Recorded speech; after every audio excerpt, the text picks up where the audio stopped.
363페이지입니다. 자, 먼저 부동산 정권 그래가지고 그 밑에 보시면 지분정권, 부채정권이라고 있죠.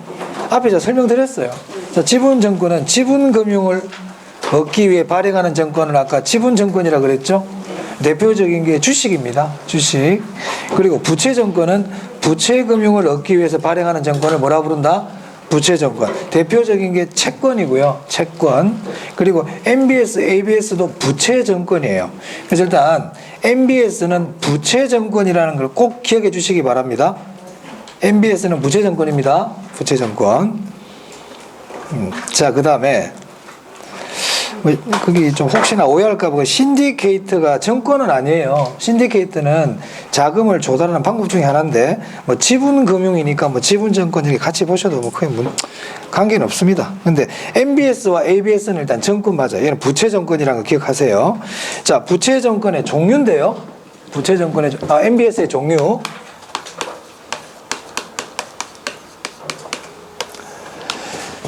아까 제가 지난 시간에 앞 시간에 필기했던 내용 보면 한국주택금융공사가 MBS를 발행한다 그랬잖아요. 근데 발행할 때 근거가 되는 게 뭐였냐면 원리금 수취권과 저당권이었잖아요. 원리금 수취권과 저당권을 가지고 발행을 한단 말이에요. 그래서 MBS의 종류는 4가지가 있어요. 첫 번째가 MPTS, 두 번째가 MBB, 세 번째가 MPTB, 네 번째가 CMO. 이렇게 4가지가 있습니다. 그리고 MBS는 원리금 수취권과 저당권을 가지고 발행한다 그랬죠? 이 가지고 발행하는 거예요. 그럼 MPTS라는 건 어떻게 발행하는 거냐면 원리금 수취권과 저당권을 투자자에게 전부 다 이전해 줘버리는 거예요. 쉽게 표현하면 이런 거죠. 자, 지금 은행한테서, 울산은행한테서 원리금 수취권과 저당권 다 사가왔어, 내가. 원리금 수취권도 갖고 있고, 저당권도 갖고 있거든요. 근데 이분한테 원리금도 가져가세요. 저당권도 드릴게요. 이렇게 발행하는 게 MPTS예요. 다 팔아버린다고. 그러면 이 말은 원리금 수취권을 이분이 가지고 있다는 얘기는 나중에 홍길동이가 원금과 이자를 갚으면 누가 가지고 간다? 이분이 가져가는 거예요. 그런 방식입니다. 자, 그럼 MBB는 뭐냐면 원리금 수취권과 저당권을 발행기관이 갖고 있는 거예요. 발행기관.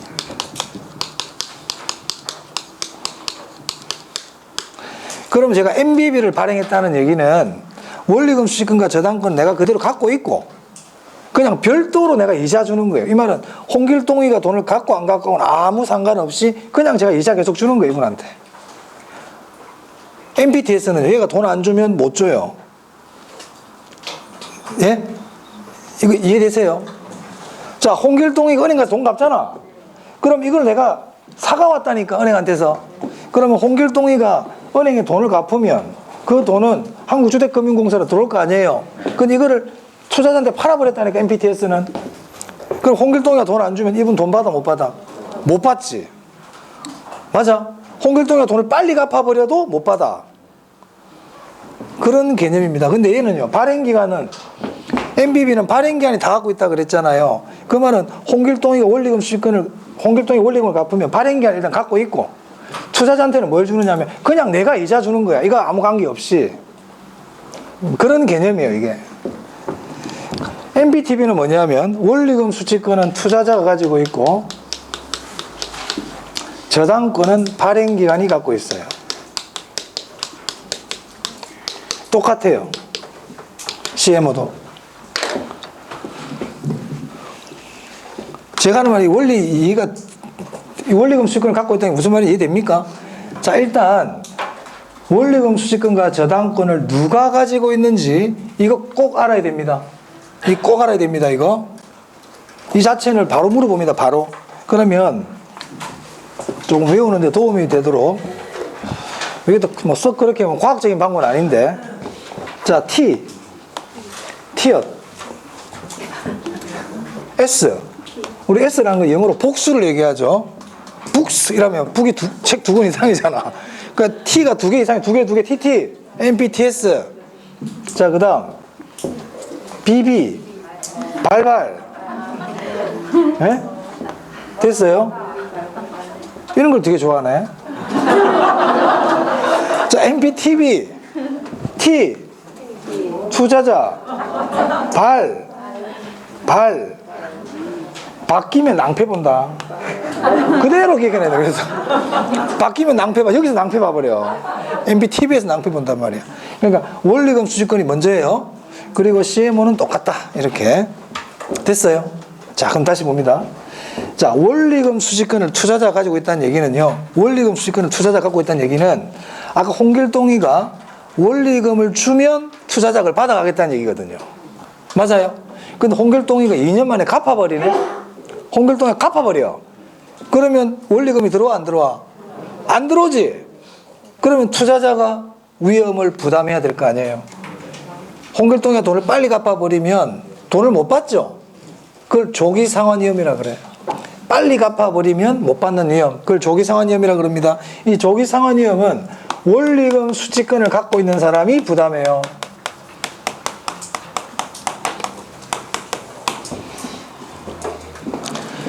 자, 홍길동이가 돈을 안 갚네. 이제 아예 그냥 배째란 식으로 하나도 안 갚아요. 그럼 어떻게 해야 돼요? 저당권을 행사해야 되겠죠.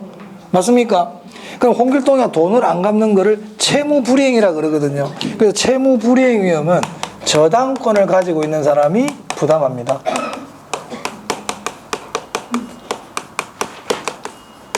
그럼 질문해 볼게요. 뭐 원리를 모르더라도.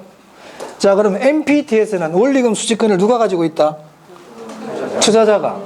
MPTS는 조기상환위험을 누가 부담한다? 투자자가. MPTS는 채무불이행 위험을 누가 부담한다? 투자자. 이렇게 대답하라 이 말입니다. 이 표가 이 의미예요. 아시겠어요? MPTB는 조기상환위험을 누가 부담하죠? 투자자가. MPTB는 채무불이행 위험은 누가 부담합니까? 발행기관. 이렇게 대답해야 된다 이 말입니다. 아시겠어요? 원래는 제가 얘기했죠. 이해를 잘 못하시니까 안 되면 이렇게 기억해 두셔야 돼요. 중요하기 때문에. 자, 그럼 봅니다. 그럼 MPTS는 모든 권리, 모든 위험 누가 다 부담하는 거예요? 투자자가 가지고 있는 거죠. 맞아요? 그래서 투자자가 모든 권리도 갖고 있고 모든 위험도 부담한단 말이야. 오케이? 그래서 이 MPTS를 지분형 MBS라 불러요. 지분형이다. 지분정권 그러면 안 됩니다. 얘는 부채정권입니다. MBS 아까 제가 부채정권이라 그랬잖아요. 지분형 부채정권이에요. 지분형이야. 지분정권 그러면 안 돼. 그러니까 MBB는 모든 권리와 모든 위험을 누가 부담해요? 발행기관이 다 부담하는 거예요. 자, 이거는요. 현대자동차가 그냥 회사 채권 발행하는 거 똑같은 거예요. 한국주택금융공사가 자기 이름으로 자기 책임하에서 그냥 발행하는 채권과 똑같아. 홍길동이가 돈을 갚든 안 갚든 아무 관계없이. 이거를 채권형이라 그래요. 채권형. 얘는 조기상환위험은 투자자가 부담하고 채무불이행은 발행기관이 부담하잖아요. 권리도 나눠서 갖고 있죠. 이걸 혼합형이라 그래요. 혼합형. 이것도 마찬가지. CMO도 혼합형이에요. 제가 지금 칠판에 적은 이 내용 있죠. 아주 기본입니다. 시험에서는 여기서는 무조건 물어본다 생각하고 공부해야 됩니다. 됐습니까? 사실 이것만 알면 제가 질문해 볼게요. CMO는 조기상환위험을 누가 부담하죠? 그렇지. 그렇게 바로 잘 물어봐. MPTB는 조기상환위험을 누가 부담하죠? 투자자.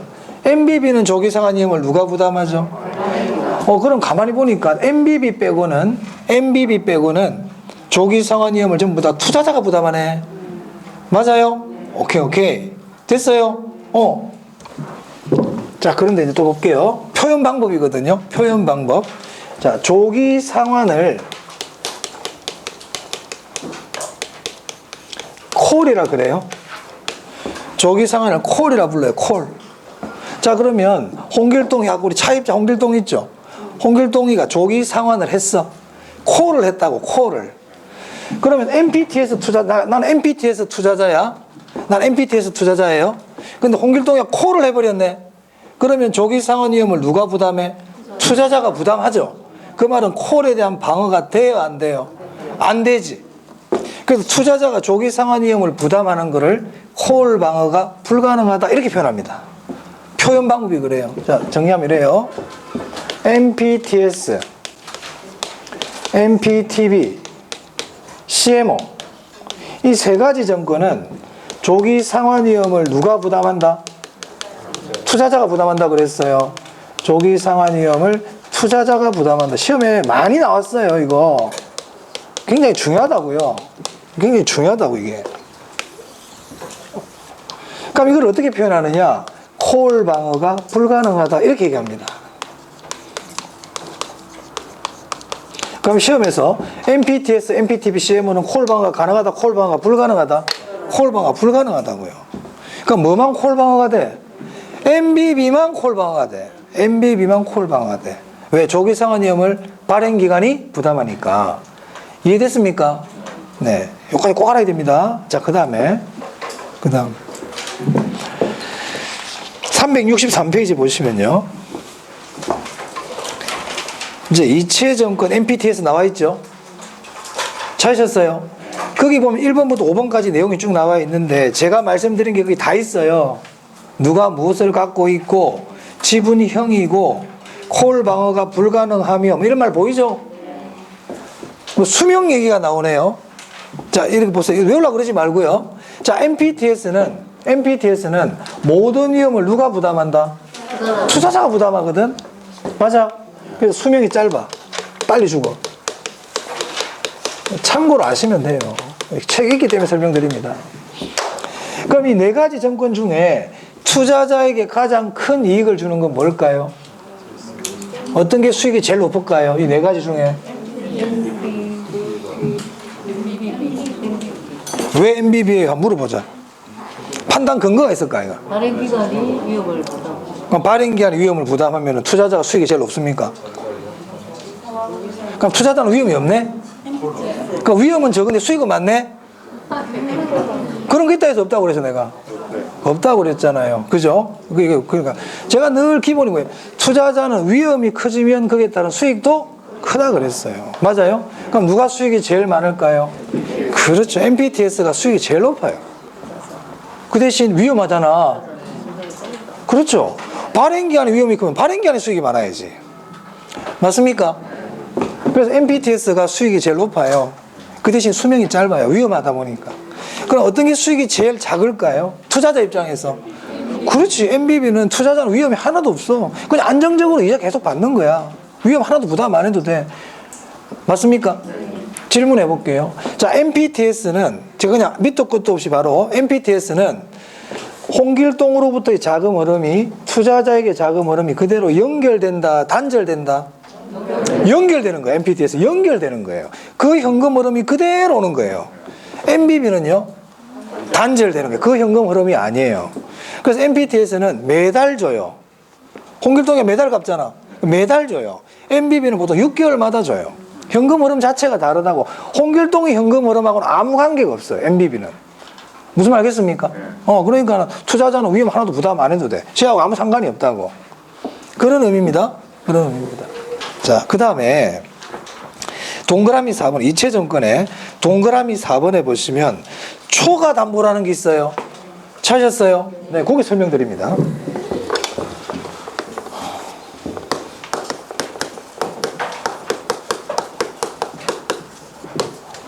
자, 이 초과 담보는 최근에 시험에 잘 안 나와. 지금까지 나온 적이 거의 없어. 그런데 이거 봐놔야 돼. 초과 담보. 봐놔야 돼. 이제 나올 거야, 아마. 초과 담보. 자, 이 초과 담보는요, 개념을 이렇게 잡습니다. 발행기간과 관계가 있어요. 초과 담보는. 누가 관계 있다고요? 발행기간과 관계 있어요, 이거는. 더 정확하게 얘기하면, 발행기관의 위험과 관련이 있어요.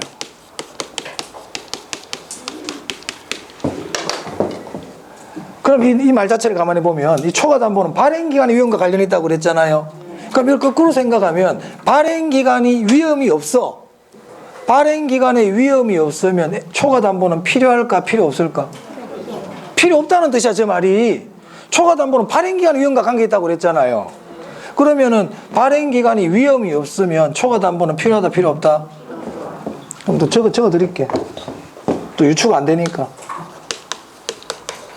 발행기관이 위험을 부담하면, 그럼 이거 그냥 지워. 최대한 짧게 해드리려고. 자, 발행기관이 위험을 부담하면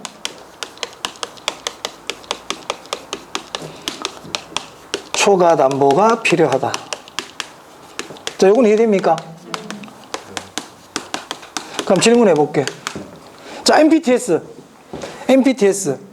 발행기간 위험이 있다 없다? 없잖아. 발행기한 위험 없잖아요. 위험 누가 다 부담한다고 그랬어요? 투자자가. 그럼 MPTS는 발행기한 위험이 없네. 그럼 초과담보가 필요할까 필요 없을까? 필요 없지. MPTS는 초과담보가 필요 없는 거야. 왜? 발행기간이 위험이 없으니까. 그러면 MBB, MPTB, CMO는 발행기간 위험을 부담하고 있죠. 그러면 이 나머지 세 개는 초과담보가 필요할까요? 필요하죠. 필요하다고요.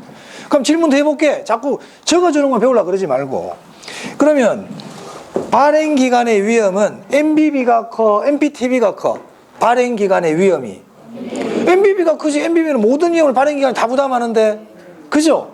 그러면 발행기간의 위험이 커지면 초과담보가 적게 필요할까? 더 필요할까? 더 필요하겠지. 초과담보라는 게 발행기간 위험 때문에 생긴 건데 발행기간의 위험이 크면 클수록 초과담보도 더 필요할 거 아니에요. 이것도 적을게요 그러면 또. 네. 자꾸 이렇게 생각을 해야 돼요. 생각을 해야 돼. 그래야 이게 확장이 돼. 그러니까 발행기관의 위험이 커지면 더 많은 초과담보가 필요하네. 맞습니까? 그렇습니다.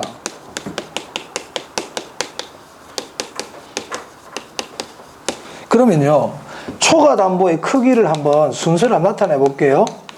초과담보의 크기. 이런 게 시험에 나올 수 있어요, 이제는.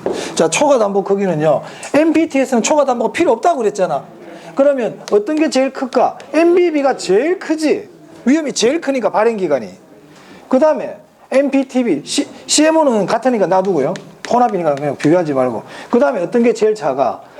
MPTS. MPTS는 초과담보가 제로야, 제로. 얘는 초과담보 필요 없어. 맞아요? 여기까지 이해됐습니까? 자, 그럼 이제 초과담보가 필요하다, 초과담보가 필요 없다, 이게 된 개념으로 생각해 보자. 자, 발행기관과 관계 있다고 그랬어요. 이거는 초과담보는 발행기관과 관계 있다고요. 만약에 초과담보가 필요 없어. 초과담보가 필요 없다는 거는 전부 다 발행해도 된다는 뜻이에요. 초과담보가 필요 없다는 얘기는 뭐라고요? 전부 다 발행해도. 아까 홍길동 얼마 빌렸어? 10억. 아까 10억 빌렸죠? MPT에서는 10억 다 발행해도 돼. 왜일까? 발행기한 위험이 없거든. 만약에 MBB잖아요? MBB를 10억 다 발행했다 해보자. 근데 홍길동이 돈을 갚아버리네. 홍길동이 갚아버린다고 조기 상환해버렸다고요. 그렇지만 MBB는 이자 줘야 돼, 안 줘야 돼? 계속 줘야 되거든. 그러니까 위험하잖아. 그러니까 10억을 다 발행 안 한단 말이에요.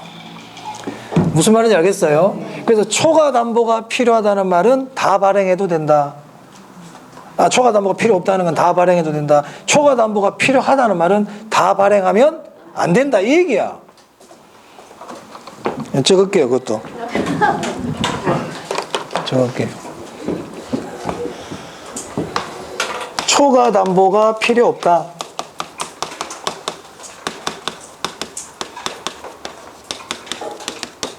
이 말은 발행기간의 위험이 발행기간의 위험이 없다는 얘기죠. 발행기간의 위험이 없다. 채권 전체를 발행할 수 있다, 이 말입니다. 전체 발행 가능. 그럼 이게 뭔데? 이게 MPTS지. MPTS잖아요. 이 개념을 알아놔야 돼요. 자, 교재 봅니다. 교재. 자, 그래서 다시 이체증권 363. 이채 정권의 동그라미 4번. 초과 담보가 없으므로 여기까지 이해됐어요? 왜? 발행기관의 위험이 없으니까. 그 초과 담보 필요 없다고. 그 말은 밑에 줄치세요. 주택저당채권 총액과 아까 10억 빌렸다고 그랬잖아. 주택저당채권 총액과 MPTS 정권의 발행이 어떻게 된다? 같다. 이 말. 전부 다 발행해도 된다 이 뜻이야. 전부 다 발행해. 너 위험 없어. 발행기간 위험 없으니까 발행기간 전부 다 발행해 이 뜻이에요. 됐습니까? 자, 그 다음에 MBB 볼게요. MBB는 364페이지입니다. 4번부터 줄칠게요. 4번에 저당대출자 은행입니다. 투자자 간의 현금 흐름이 바로 연결된다, 연결되지 않는다. 그래서 MBB는 현금 흐름이 바로 연결 안 돼. 현금 흐름하고 단절된다고 그랬죠. 맞아요. 자, 5번 봅니다. MBB는 발행기관이 위험을 부담하잖아요. 그래서 초과담보가 필요 없다. 초과담보를 확보해야 된다. 초과담보를 확보해야 돼. 확보해야 돼. 그래서 주택저당채권의 총액이, 주택저당채권 총액이 아까 10억이었거든. 홍길동이 빌린 돈. 그 돈이 MBB 발행액보다 크다. 이 말은 MBB 발행액이 작다 이 얘기잖아. 전부 다 발행하면 안 된다 이 얘기야. 전부 다 발행하면 안 된다는 게 초과담보가 필요하다는 얘기예요. 이해되세요? 내가 10억을 사가왔지만 한국주택금융공사 10억을 사가왔잖아요. 이거 다 발행하면 안 된다고요. 왜? 내가 위험하니까. 내가 한국주택금융공사야. 내가 10억 사왔어. 근데 나 지금 MBB를 발행하려고 그래. 내가 위험하거든. 그러니까 6억만 발행한다 이 말이에요. 내가 위험하니까. 근데 MPT에서는 내가 위험이 없어. 한국주택금은 위험이 없잖아. 그 10억 다 발행해도 돼. 내가 위험이 없는데 싹 발행해 전부 다. 그 얘기입니다. 이해되셨나요? 네네. 그거 알아두세요. 그리고 6번에 보면 이런 말이 나오네요. MBB는 투자자의 수익이 어떻고요? 낮지. 왜? 투자자의 위험이 낮으니까. 맞습니까? 그 이런 거 일일이 다 외우려고 그러지 말고 기본 개념이잖아. 투자자가 위험이 크면 수익도 크다. 투자자는 위험이 작으면 수익도 작다. 이거는 우리 학계론 전체에 흐르는 다 하나의 그거란 말이에요. 이거 나올 때마다 어떻게 외웁니까? 나올 때마다 어떻게 더 외우려고 그래? 아까 은행 봐봐. 고정금리에서는 은행이 위험이 더 크거든.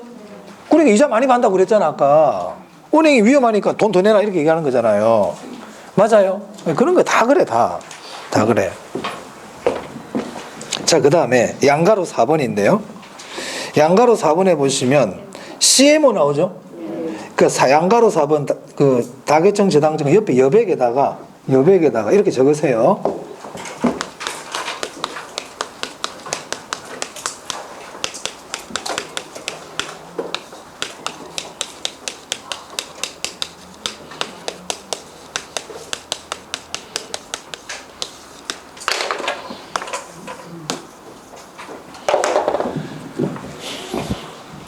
CM 앞에서는 다양한 이 글자 하나가 중요해요. 다양한. 뭔지는 모르겠지만 그냥 다양한이야. CMO. 자, CMO는 뭐냐면요. 자, 한국주택금융공사가 은행으로부터 대출 채권을 막 사들이잖아요. 사주죠. 그 사가지고 이걸 가지고 만기와 이자율과 지급 순서를 다르게 가지고 상품을 여러 개로 쪼갭니다. 구색을 여러 개로 만든다고 이렇게. 다양하게 만들어요. 그래가지고 투자자들에게 판매하는 거예요. 그래서 교재 보시면, 교재 볼게요. 네. 자, 1번은 넘어가고요. 그래서 2번에, 거기 트렌치란 말 보이세요? 트렌치 줄쳐 보세요. 이 트렌치라는 건 뭐냐면, 일종의 지급 순서라고 보시면 돼요. 지급 순서. CMO를 발행할 때 지급 순서를 다르게 발행할 수 있거든요. 직업 순서를 다르게. 우리 개 타는 거와 비슷해요. 먼저 타는 사람, 두 번째 타는 사람 이런 식으로 직업 순서를 다르게 할 수 있어요. 그 트렌치 나오면 CMO예요. 트렌치가 뭔지는 몰라도 되는데 트렌치가 뭔지는 몰라도 돼. 하지만 트렌치라는 글자가 나오면 무슨 정권을 얘기하는 거다? 그 얘기하려고 트렌치 줄치라는 겁니다. 트렌치라는 글자가 나오면 CMO입니다. 그 트렌치라는 거는 직업 순서를 다르게 하는 거예요. 다르게. 트렌치. 자, 그 다음 5번 한번 보세요. 5번에 동그라미 5번 365페이지 찾았습니까? 자, 읽어보겠습니다. 주택저당채권의 총 발행액을 몇 개의 그룹으로 배분한 후 그 그룹을 트렌치를 한다. 아까 나눈다고 그랬잖아요. 지급순수와 이런 걸 나누거든요. 그걸 트렌치라 그래요. 트렌치별로 만기가 같다 다르다? 다름으로 줄치고요. 서로 상이한 이자율이 적용되고, 이자율이 똑같다 상이하다, 상이한 줄치고요. 원금 지급 순서도 같다 다르다? 다르다 말이야. 한마디로 이 CMO는 달라. 지급 순서도 달라, 이자율도 달라, 지급 순서도 달라. 이 말은 다양하다는 얘기거든. 그래서 다계층 채권이야. 다계층이라 불러요. 무슨 말 알겠죠? 시험에 이렇게 나올 수 있거든. 다음이 설명하는 MBS는 이렇게 나온단 말이야. 그거 봤더니 다른 건 모르겠는데 다양한, 뭐 다른, 트렌치 이런 글자 나오잖아. 그럼 뭐라고요? CMO예요. 그 만약에 다계층 채권은 트렌치별로 이자율을 동일하게 적용한다. O, X. X 다르게, 다양하게, 다르게 적용한다니까.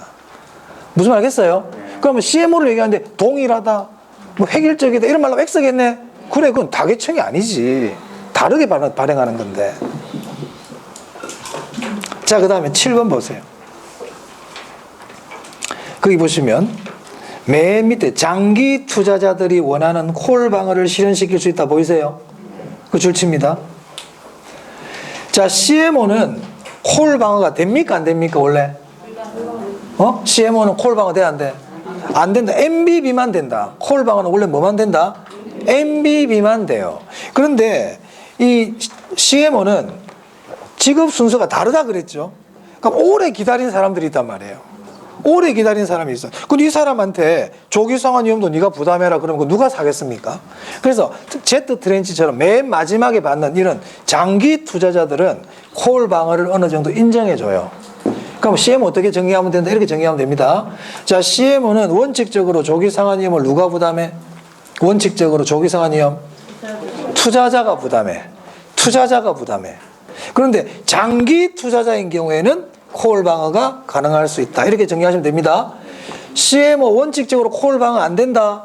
원칙적으로 콜 방어 안 된다. 근데 장기 투자자들은 콜 방어를 실현시킬 수 있다. 그래서 우리가 CMO를 보통 부분적 콜 방어 이렇게도 얘기합니다. CMO를 부분적 콜 방어. 됐나요? 네. 그래서 기출 한번 봐보세요. CMO의 기출. 찾았어요? CMO는 하나의 저당 집합에서 만기와 이자를 뭐라고 돼 있어? 다양화하여. 자, 2번도 보세요. CMO는 트렌치별로 적용되는 이자율과 만기가 뭐라고 돼 있어? 다르다 이렇게 돼 있죠. 3번 보세요. CMO의 발행자는 동일한 저당풀에서 상환 우선순위와 만기가 다른 다른 MBS를 발행할 수 있다. 맞습니까? 그래, CMO의 공통된 말이 뭐야? 뭐 다양한 이런 거란 말이야. 지금까지 나왔던 그렇게 나오니까 뭐 다르게 굳이. 그리고 364페이지 다계층 정권의 동그라미 1번에요. 우리나라에서 대부분 뭐입니까?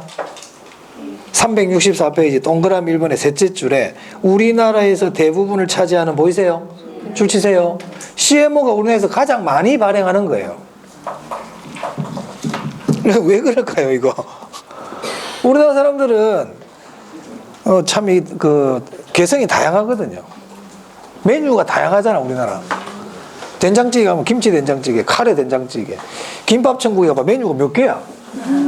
김밥천국 주방장님은 만능이야 만능. 다 만들어. 우리나라 사람들은 그만큼 메뉴가 다양한 걸 좋아해. 머리가 좋아서 그래. 이 민족이 머리가 뛰어난 민족이다 보니까 단순한 거는 만족을 못하는 거야. 자꾸 복잡하게 만들어줘야 돼. 제 생각이 그래요. 그래서 이 다계층 정권은 제품을 여러 개 쪼개놨다니까. 만기도 다르게 하고 이자율도 다르게 하고 이렇게 다양하게 만들어놨단 말이에요. 그러니까는 투자자 입장에서는 자기한테 맞는 거를 찾아서 투자하기가 좋지. 우리나라에서 가장 많이 발행하고 있습니다. CMO. 네. 자, 그 정도 보시면 되겠습니다. 이제 그러면 MBS까지는 다 설명을 드린 것 같고요. 자, 그 다음에 367페이지입니다. 자, 거기 보면 조인트 벤처 신디케이터 보이세요? 자, 조인트 벤처와 신디케이터는 지분금융이다, 부채금융이다? 지분금융이에요. 아까 얘기했죠? 그 정도만 일단 알아두세요. 지금은 둘 다 지분금융이에요. 자, 그 다음에 367페이지 보면 프로젝트 파이낸싱이라고 있나요? 네, 이 부분 설명드립니다. 이제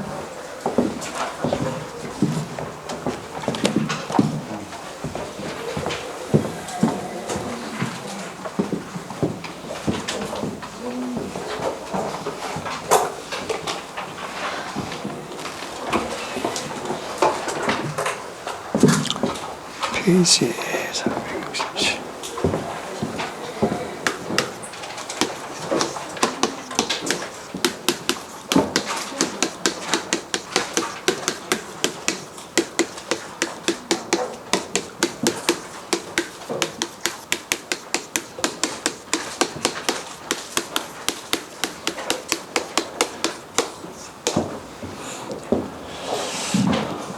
자, 여기서 이제 프로젝트라는 거는 대규모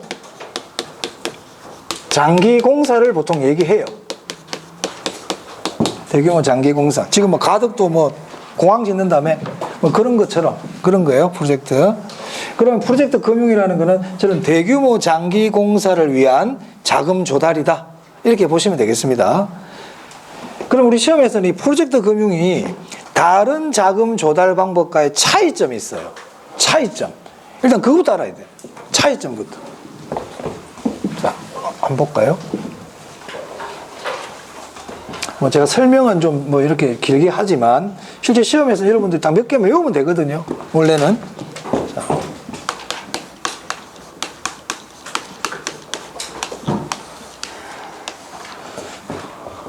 자, 현대차가요. 현대자동차가 울산에 국제공항을 만든다 그래 볼게요. 울산에 국제공항을 만들어요. 대규모 공사겠죠. 장기적인 공사겠죠. 그죠? 이걸 프로젝트라고 부른단 말이에요. 그럼 현대차가 울산에 지금 국제공항을 만들려니까 예산이 한 10조가 들어가야 돼. 10조가 정도. 근데 만약에 현대차가 직접 이걸 하다가 잘못되면 현대차가 굉장히 위험할 수 있죠. 휘청할 수 있잖아요. 회사가. 그죠? 그래서 자기 직접 안 해요. 출자를 합니다. 자금을 대어가지고 회사를 하나 만들어요.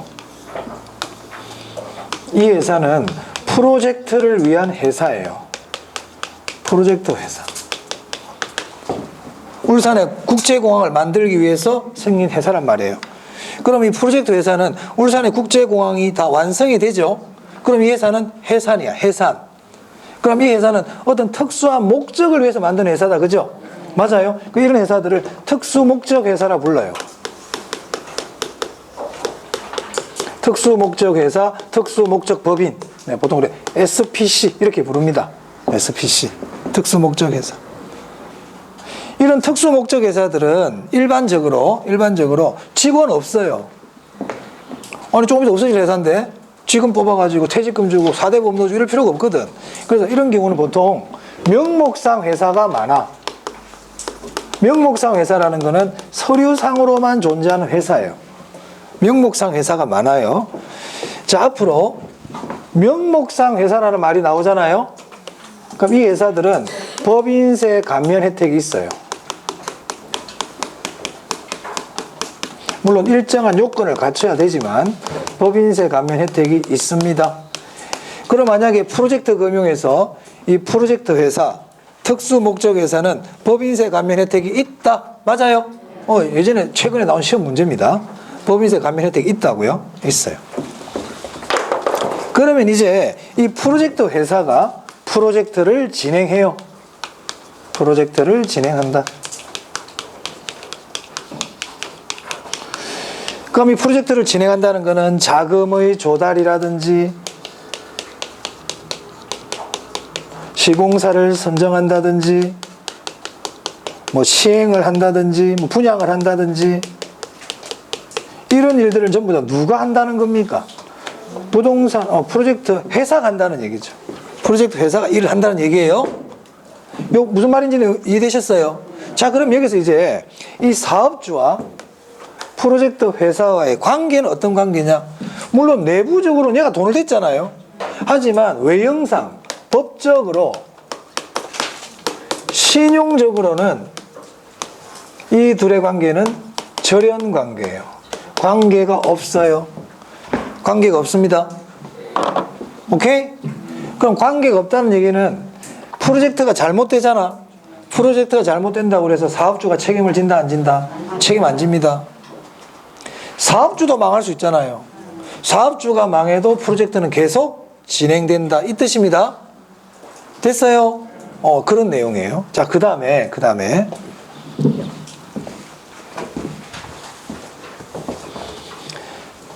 그럼 이 프로젝트 회사가 돈이 필요할 거 아닙니까? 그럼 돈이 필요하면 은행이 이게 돈 빌리는 거예요. 부채금융이에요. 부채금융. 돈 빌리는 거예요. 돈을 빌리거든요. 자, 은행에 돈 빌리러 갔어요. 은행에 돈 빌리러 갔더니 은행은 저 뒤에 사업주 현대차가 이 회사를 만들고 실질적인 게 현대차라는 걸 알까 모를까? 은행 바보가 아니기 때문에 압니다. 압니다. 자, 그럼 은행에 갔더니 은행에서 이 프로젝트 회사 이름으로 대출 받으러 갔단 말이에요. 그랬더니 사업주에게 그러면 담보 좀 내세요. 이렇게 얘기 안 한다는 거예요. 사업주의 물적 담보를 요구하지 않습니다. 제가 나중에 정리할 거예요. 사업주의 물적 담보를 요구 안 해요. 그럼 뭘 가지고 자금을 주느냐? 이 프로젝트의 수익성을 담보로 주는 거예요. 프로젝트에 뭘 보고 준다고요? 수익성을 담보로 자금을 주는 거예요. 미래 현금 흐름을 보고 주는 겁니다. 자, 그래서 이 프로젝트 금융은 다른 기업 금융의 차이점이 뭐냐? 사업주의 물적 담보를 요구한다, 요구하지 않는다? 요구하지 않습니다. 사업주의 물적 담보를 요구하지 않는다. 그럼 뭘 가지고 대출해 주느냐? 그렇죠. 프로젝트의 수익성. 프로젝트 수익성. 또는 미래 현금 흐름. 그게 수익성이지 뭐. 미래 현금 흐름을 담보로 자금을 조달하는 거예요.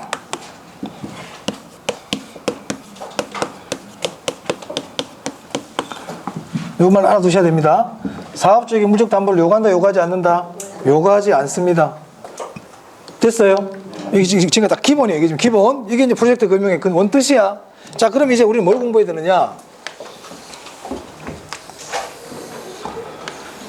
이 프로젝트 금융에 있어가지고 사업주의 장점이 있어요. 사업주의 장점. 누구의 장점이라고요? 사업주. 첫 번째 어떤 장점이냐면 조금 전에 얘기했어요. 사업주의 물적 담보를 요구한다, 요구하지 않는다? 사업주의 물적 담보를 요구하지 않습니다.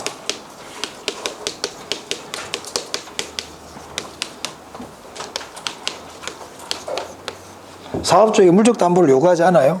자, 두 번째요. 자, 이 프로젝트가 실패했어요. 그럼 저 사업주에게 돈 갚아라고 한다, 안 한다? 아까 안 한다고 그랬지? 우리가 돈을 갚아라, 이걸 소구라 그래. 소구.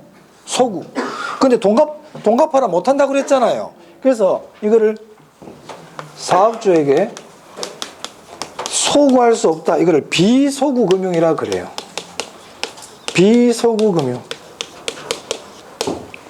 소구 금융 그러면 안 됩니다. 비소구 금융입니다. 누구에게? 전부 사업주야, 지금. 전부 사업주야. 자, 세 번째요. 이 사업주 있잖아요. 자, 이 프로젝트 회사가 은행에 가지고 한 지금 10조 빌렸어. 10조. 그럼 저 사업주의 장부에는 그게 나타날까, 안 나타날까? 안 나타나지. 사업주가 빌린 게 아니잖아. 누구 이름으로 돈 빌린다, 지금? 프로젝트 회사 이름으로 돈을 빌리거든요. 그러니까 사업주의 장부에는 나타난다, 안 나타난다? 안 나타나. 사업주의 장부에는 안 나타나. 장부에 나타나지 않는다. 그래서 그걸 부외금융이라 그래. 부외금융. 누구의 장부에 안 나타난다고요? 사업주의 장부에 안 나타나요. 근데 실제로 저 일은 누가 하는 겁니까? 실질적으로는 사업주가 하는 거야. 만약에 이 프로젝트가 성공해가지고 수익이 많이 나면 사업주 좋아, 안 좋아? 좋지. 자기가 돈 대고 하는 건데. 그렇죠? 자, 그럼 보세요. 만약에 이 사업주 현대차가 은행에 돈 빌리러 갔어요. 공장 하나 지으려고. 공장 짓기 위해서 돈이 한 1,000억이 필요하거든. 그래가지고 신한은행에 돈 빌리러 갔어. 그럼 신한은행 장부 갖고 오라고 그래, 안 갖고 오라고 그래? 돈 빌렸는데 장부 필요 없이 돈 그냥 줍니까? 공장 지으러 왔다니까. 이 프로젝트 말고 그냥 일반 자기 일 때문에 공장 지으려고 돈 빌리러 왔어요. 그럼 은행에서 장부 갖고 오라 그래, 안 그래요? 갖고 오라 그러면 손익계산서라든지 재무상태 변동금 다 갖고 오라 그럽니다.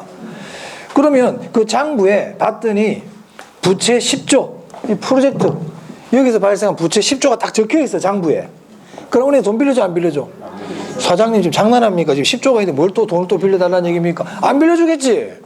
근데 장부에 나타나, 안 나타나? 안 나타나지. 그러면 사업주 입장에서는 돈을 빌릴 수 있는 능력 자체가 더 커진가 똑같잖아요. 맞아요? 실제로 돈 빌려 쓰고 있거든. 프로젝트 때문에 빌렸잖아. 지금 벌써 빌렸잖아. 그런데 그 장부에 안 나타나니까 이 사람의 돈 빌리는 능력이 더 크잖아요. 안 그래? 여러분 많이 돈 빌렸는데 은행에 갔더니 내 대출 내역이 쫙 있으면 돈 빌려줘, 안 빌려줘? 근데 여기 대출 내역이 안 나와. 없어. 장부 내역에 리스트를 딱 쳐봤더니 없어. 그럼 돈 더 빌릴 수 있잖아. 그 얘기 하는 겁니다. 그래서 이걸 이렇게 표현합니다. 사업주의 채무 수용 능력이 높아진다. 채무 수용 능력이 높아진다. 누구의 채무 수용 능력이 높아진다고요? 사업주. 이 시험에 대출 기간 이렇게 나온 적이 있어요. 대출자 이렇게 나온 적이 있어요, 시험에. 지금 다 사업주 얘기하고 있는 거야, 내가 지금. 사업주. 됐어요? 기본입니다, 이거. 물적 담보 요구하지 않는다. 사업주에게 비소구다. 사업주의 장부에 나타나지 않는다. 그래서 사업주의 채무 수용 능력이 높아진다. 오케이? 그럼 질문. 자, 프로젝트 회사 있잖아요. 자, 프로젝트 회사가 만약에 어떤 자산을 가지고 있다 해봅시다. 그러니까 프로젝트 관련 자산이 있잖아. 프로젝트 관련 자산. 거기는 물적 담보를 요구할 수 있을까요? 없을까요? 있어요. 이 프로젝트 금융은요, 사업주에게 물적 담보를 요구한다든지 사업주에게 돈 갚아라든지 이런 걸 못한다는 얘기지. 프로젝트와 한정된 자산, 프로젝트와 한정된 현금 흐름, 이거를 담보로 자금을 주는 거예요. 그럼 프로젝트 관련 자산은 당연히 담보 요구할 수 있어요. 그럼 프로젝트 회사한테는 돈 갚아를 할 수 있을까 없을까? 당연히 있지. 프로젝트 회사 장부에는 있을까 없을까? 있지. 누구한테 없다는 거예요? 사업주에게 없다는 거예요. 사업주에게. 프로젝트 관련 자산은 물적 담보 요구할 수 있습니다. 오케이? 프로젝트 회사에게는 당연히 소구할 수 있죠. 그래서 이걸 제한적 소구라고도 그래요. 사업주에게는 요구 못해. 비소구인데 하지만 프로젝트 회사에게 제한적으로는 소구가 가능하다. 소구 그러면 안 됩니다. 어찌됐든 간에 비소구 또는 제한적 소구는 괜찮지만 소구 금융 그러면 안 돼요. 소구는 아니다. 자, 그럼 또 봅시다. 여기. 그럼 누구 입장에 있느냐? 금융기관 입장에 있어. 금융기관의 입장이야. 자, 이 사람 입장은 어떤 입장인데 지금? 매일매일 걱정하는 입장이지. 물적 담보도 없이 수익성 믿고 지금 돈 엄청나게 줬거든. 맞아요. 여러분 은행이나 생각해봐라. 이 사람이 와가지고 이 사업이 정말 어떤 시동생이 왔던 동생이 왔던 누구 왔어. 와가지고 누나야 내 이번에 멋진 사업하려고 그러는데 수익성이 이래.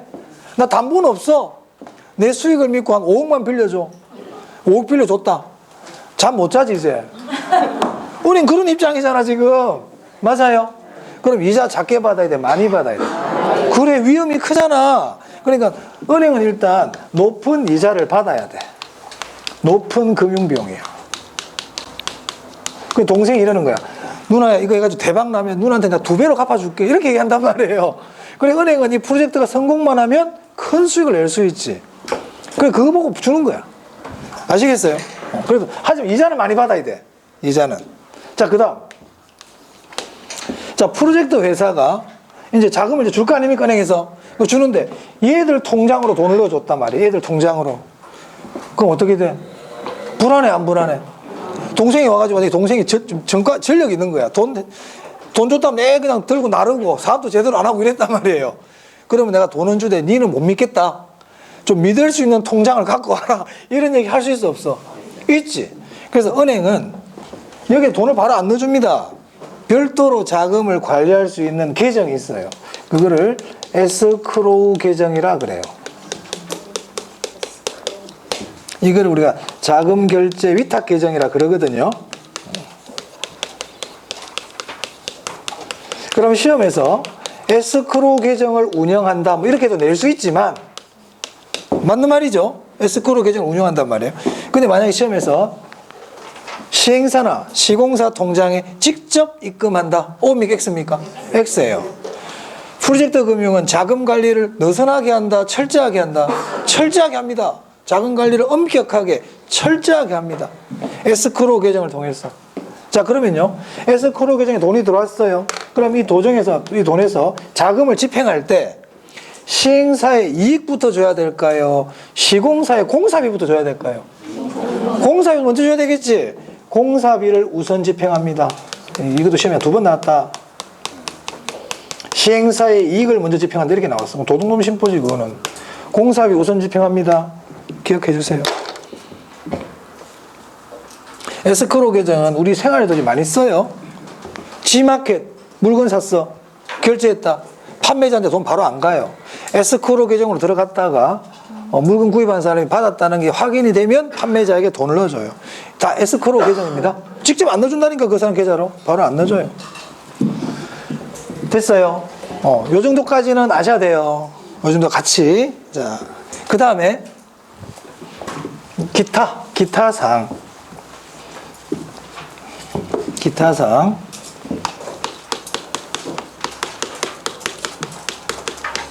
첫 번째가 위험이 배분돼요. 자, 이 위험이 배분된다는 건 뭐냐면 은행은 불안하죠. 지금 돈 엄청나게 많이 줬잖아요. 물적 담보도 없어. 물적 담보도 없다니까. 그러니까 여러 가지 안전장치를 해놔야 될 거 아닙니까? 그 대표적인 게 에스크로우 계정이란 말이야. 또 두 번째는 어떻게 하냐면 시공사들끼리 지급 보증을 한다든지 공사 포기각서를 한다든지 다른 다양한 안전장치를 만들어놔요. 그 위험을 배분시켜 놓는다고. 위험 배분입니다. 위험 배분. 두 번째.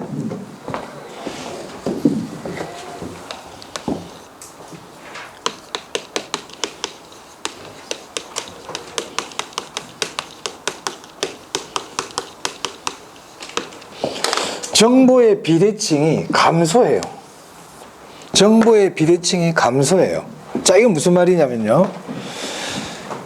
자, 은행에 우리가 돈 빌리러 갑니다. 자, 은행에 돈 빌리러 가면 대출 창구에 여직원이 앉아있죠. 뭐 남자도 대출 직원이 앉아있어. 그럼 대출 받으러 뭐라고 그래? 그 대출 직원 나에 대해서 알아 몰라? 모르지. 내가 뭐 하는 사람인지를 몰라. 정보의 비대칭이야. 맞아요. 서로 아는 게 없어. 그게 정보의 비대칭이라고. 그래서 은행은 나한테 뭐라 하냐면 뭘 갖고 오라고 그래. 일단 신분증 좀 줘보세요. 그리고 신용조 해. 그리고 소득이 어떻게 됩니까? 연봉 한 1억 되는데 그럼 못 믿잖아. 그럼 뭐 떼가오라고 그러지. 맞아요. 뭐 소득 금액 증명은 떼오세요. 뭐 떼오세요 하잖아. 왜 떼오라고 그러냐면 정보가 비대칭이거든. 알고 있는 게 이 사람 나를 잘 모르잖아요. 그러니까 여러 가지를 떼오라 그런단 말이야. 자, 근데 프로젝트 금융입니다. 내가 지금 프로젝트 금융으로 돈 빌리러 갔어요. 그러면 이 사람은 나한테 신용 안 봅니다. 물적 담보 필요 없습니다. 그럼 뭐만 봅니까 이 사람 아까? 수익성.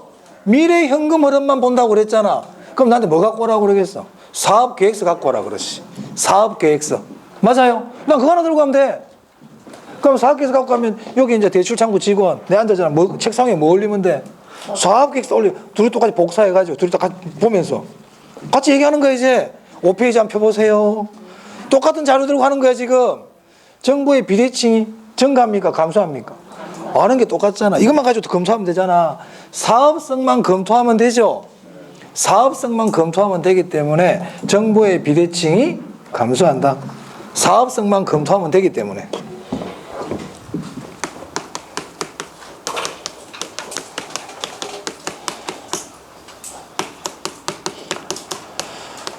그렇습니다. 그래서 우리 벤처 투자자들이 벤처 기업 있잖아요. 일종의 비슷한 거거든요.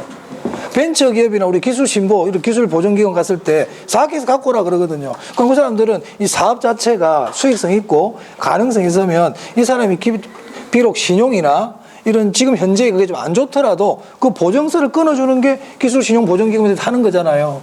맞아요? 우선 사학객사고 얘기하는 거야. 딴 거 얘기하는 게 아니고. 이게 비슷한 거죠. 자, 정보의 비대칭 감소입니다.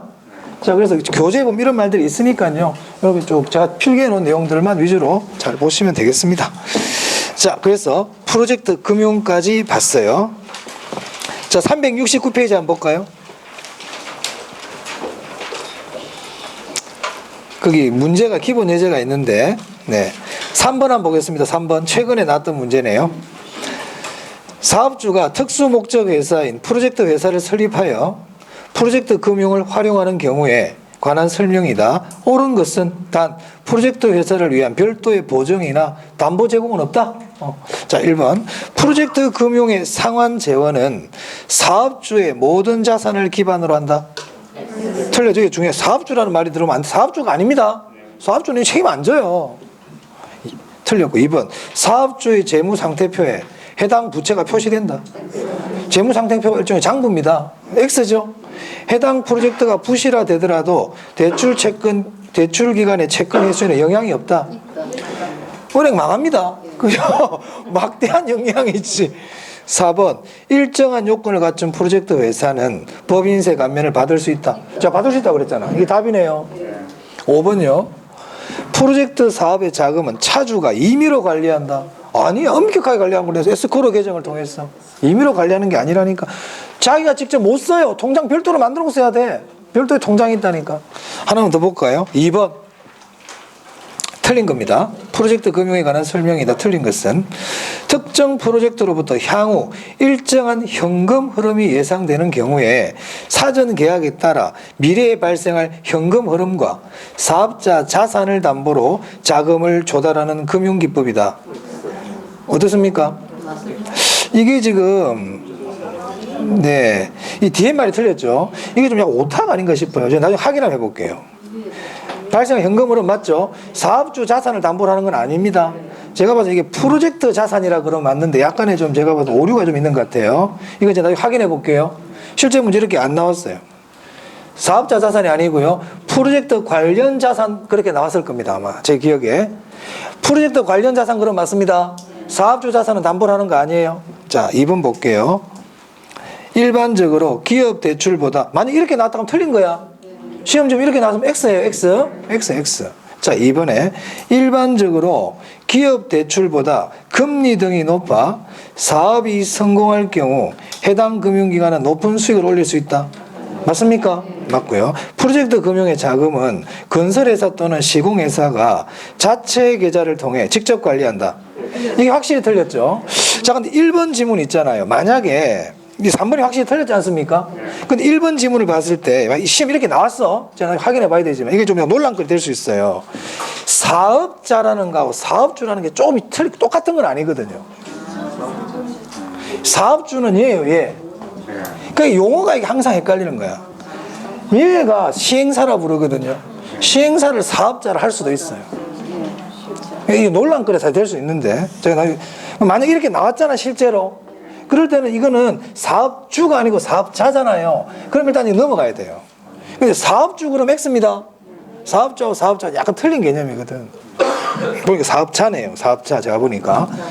근데 보통 사업자를 안 그러고 프로젝트 회사 또는 프로젝트 관련 자산, 뭐 시행사 뭐 이런 식으로 낼 수 있는데 사업주 그럼 X예요. 사업주는 X예요. 자, 그다음에 3번 일단 확실하게 틀렸죠. 자, 4번 보겠습니다. 프로젝트 금융이 부실화될 경우에 해당 금융기관의 부실로 이어질 수 있다. 맞습니까? 네, 아까 3번 지문하고 거의 대동소이한 지문이죠. 자, 5번요. 비소구 또는 제한적 소구 금융의 특징을 가지고 있다. 맞죠? 소구 금융 그러면 안 되겠습니다. 소구 금융 그러면 안 된다. 자, 그래서 프로젝트 금융까지 봤고요. 이제 조금 쉬었다가 370페이지에 프로젝트 회사 있죠. 찾았나요? 네, 여기만 하면 뭐 거의 우리 금융론은 거의 끝이 아닌가 싶습니다. 네.